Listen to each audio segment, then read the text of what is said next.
10 years now, the Macan has been a bestseller. Now the new all-electric one is here. I've driven the prototype. It drives like a Porsche.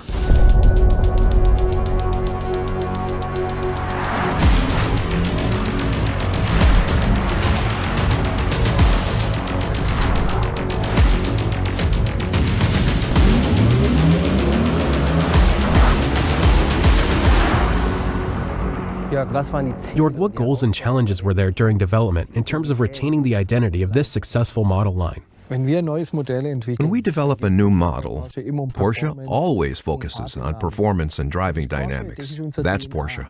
That's our DNA. Exactly that, coupled with efficiency in our design language, was the challenge. And mastering that challenge was our motivation. Could you give us a ballpark estimate of how many pre-production test kilometers the model will have? Well, I can tell you that we've recently done over 3.5 million test kilometers. That's several 24-hour of Le Mans in a row. You have to drive a long time to get that far. We're on the road worldwide. We have to cover all temperature ranges, so minus 30 to plus 50 degrees, which we get in Death Valley, for example. We have an SUV, so we want to cover the full spectrum there as well. So we do gravel, snow, sand, to get the whole picture. We're all over the world. It's essential that the car looks like a Porsche. Everyone has to see it. The fly line has to be right, and yet the efficiency has to be there as well. And of course, the drag coefficient is a key factor here. That's a very interesting point. I was in the wind tunnel, and the aerodynamics engineers and designers explained the vehicle and its efficiency to me.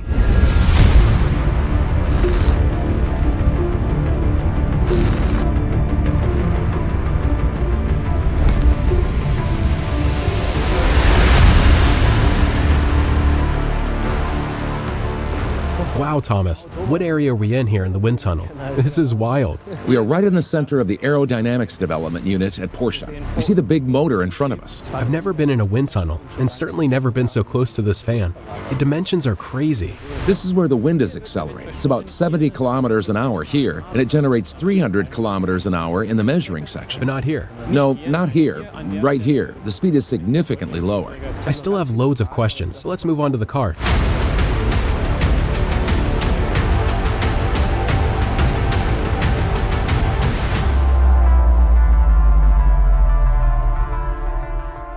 And we're now showing those who made this car. Peter, our designer, and Andy, our aerodynamics engineer. Hi, what is the teamwork like? What does the designer want? What does the aerodynamics engineer want? And are there any sticking points? The basic design should be classic Porsche, and that sometimes conflicts with the specifications they set out for us. We then have to harmonize things so that it still looks good and also functions well. In any case, we work on every millimeter.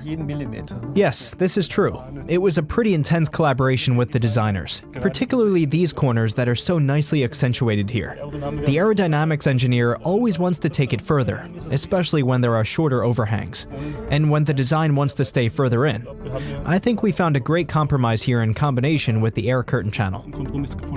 It must be said that this is still a prototype and not the finished car, of course. You can already see where it's going. I already feel it's absolutely inspiring. It's still a prototype, but at least you can see the things we're still working on, the things we're still putting the finishing touches to. Can you give me a few specific examples that perfectly show this teamwork? I think it also met your needs when we said that, from an aerodynamics perspective, we'll move the brake cooling from the underbody to the front. But then we could compensate for that with the cooling air flaps and still create a relatively bullish front without a trade-off in terms of aerodynamics. I'm familiar with that from motorsports, where we drive with a closed underbody, like in the LMP back then. And that makes a huge difference. How is that here in the new Macan? The battery floor means we have a completely closed underbody. And in this car, we also achieved securing all the areas connected to it, such as the front and rear axle housings, so they are completely flush. That brings us to the subject of the components that turn, namely the wheels. The wheels, when you look at these vehicles, are more closed. They have less airflow, and we don't need quite as much brake cooling. And this is totally new. The tire sidewalls are optimized. I have to add one thing. Designers love big wheels, and the Macan has huge rim sizes. We go up to 22 inches. That's incredibly attractive. This means the vehicle has large-sized wheels for this overall length and the wheelbase. I'm personally very happy about that, and they are fully optimized. Yes. We still haven't talked about the rear, because there's a lot going on here. We can ultimately say that the roofline from the B-pillar and on the rear was actually the enabler in terms of getting these low drag coefficient ranges with a vehicle of this size and in this segment. Can you specify a value? With the Macan, we achieve a top CD value of 0.25. That's a tenth better than the predecessor. Which means a huge step forward. A huge jump that ultimately means 85 more kilometers of range just through the aerodynamics. This vehicle has very high and ambitious targets, and we agreed that we could only get there by revisiting the entire roofline. We've adapted aerodynamic elements that make the vehicle even better in different driving situations. But we integrated them really well. And integration is quite important in the sense that you get a much clearer and cleaner design.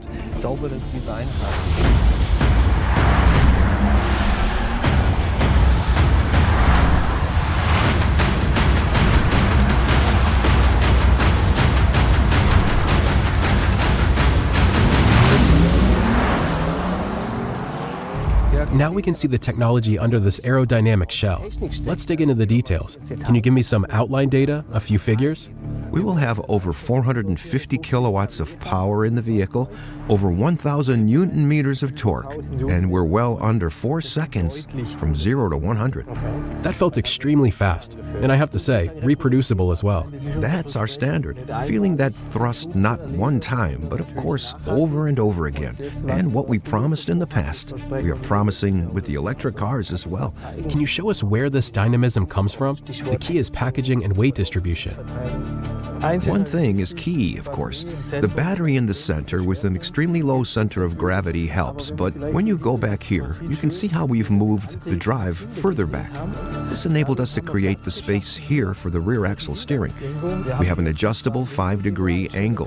This gives us an outstanding turning circle and great driving dynamics. I don't have to tell you what rear axle steering does for the dynamics, and visually you can also see that we have a very powerful electric motor or a fully variable distribution of the power. To top things off, we have a height-adjustable air suspension with a 2-valve damper, which easily spans the full range between sportiness and comfort.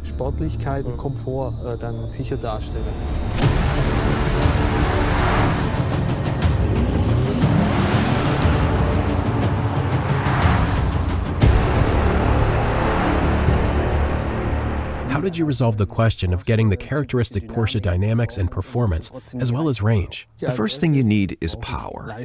To get enough power, you need a very powerful electric motor, but also the right battery. We integrated a 100 kilowatt-hour battery in the car, of which we can use 95%. And then you have the element of recuperation. We can recuperate up to 240 kilowatts using the brakes. In other words, you only rarely need the friction brake. Many will be interested in charging that is as fast as possible, and which ideally functions flawlessly anywhere. Can you give us some numbers there? As wide as possible charging window was important to us. We can charge with 270 kilowatts, and that over a very wide range. But I think it's quite impressive that we can recharge for 100 kilometers in about 4 minutes. I think those are really impressive values. Do you test how charging works in different countries? That's very important. We have different charging standards, so we go all over the place in our main markets to try them out and to use charging as well, because charging an electric vehicle simply has to work. Can you give us a value for the range? Well, I can assure you that all variants will exceed 500 kilometers.